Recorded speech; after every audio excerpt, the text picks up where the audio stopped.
ಮಂಡಕ್ಕಿ ಅಥವಾ ಕಡಲೆಪುರಿ ಒಗ್ಗರಣೆಯನ್ನು ನಾನು ಯಾವ ರೀತಿ ಮಾಡ್ತೀನಿ ಅನ್ನೋದನ್ನು ನಿಮ್ಮ ಜೊತೆ ಇವತ್ತು ಶೇರ್ ಮಾಡ್ತಾ ಇದ್ದೀನಿ. ಮೊದಲಿಗೆ ಬೆಳ್ಳುಳ್ಳಿ, ಒಣಮೆಣಸಿನ ಹಣ್ಣು ಮತ್ತು ಕರಿಬೇವನ್ನು ಬಿಡಿಸಿ ರೆಡಿ ಮಾಡಿ ಇಟ್ಕೊಂಡು, ಅದಾದ ನಂತರ ನಾನು ಕುಕ್ಕರಲ್ಲಿ ಮಾಡ್ತಾ ಇದ್ದೀನಿ. ಇವತ್ತು ಎಣ್ಣೆಯನ್ನು ಕಾಯೋದಕ್ಕೆ ಇಟ್ಟು, ಕಾದಂಥ ಎಣ್ಣೆಗೆ ಒಂದಿಡಿ ಕಡಲೆ ಬೀಜ ಹಾಗೆ ಒಂದಿಡಿ ಕಡಲೆಯನ್ನು ಹಾಕಿ ಸ್ವಲ್ಪ ಕ್ರಿಸ್ಪಿಯಾಗಿ ಅದನ್ನು ಬೇಯಿಸ್ಕೊಳ್ತಾ ಇದ್ದೀನಿ.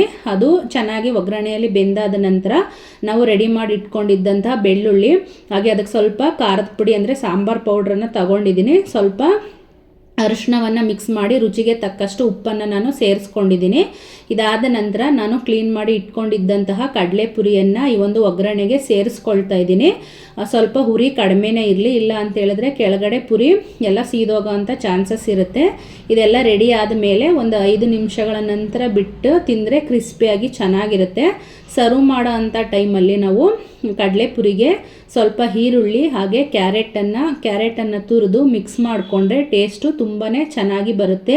ಈ ಒಂದು ಚಳಿ ಟೈಮಲ್ಲಿ ಇದು ತಿನ್ನೋದಕ್ಕೆ ತುಂಬಾ ಬೆಸ್ಟ್ ಸ್ನ್ಯಾಕ್ಸ್ ಆಗಿರುತ್ತೆ. ಟೀ ಟೈಮಲ್ಲಿ ತಿನ್ನೋದಕ್ಕೆ ಕೆಲವರು ಇಷ್ಟಪಡ್ತಾರಲ್ಲ, ಅದಕ್ಕೆ ಇದೊಂದು ಬೆಸ್ಟ್ ಸ್ನ್ಯಾಕ್ಸ್ ಆಗಿರುತ್ತೆ. ಯಾರಿಗೆಲ್ಲ ಇಷ್ಟ ಆಯಿತು ಟ್ರೈ ಮಾಡಿ. ಇದರ ಕಂಪ್ಲೀಟ್ ರೆಸಿಪಿ ಬೇಕಂತ ಹೇಳಿದ್ರೆ ನನ್ನ ಲಾಂಗ್ ವಿಡಿಯೋದಲ್ಲಿ ಅಪ್ಲೋಡ್ ಮಾಡಿದ್ದೀನಿ, ನೋಡಿ.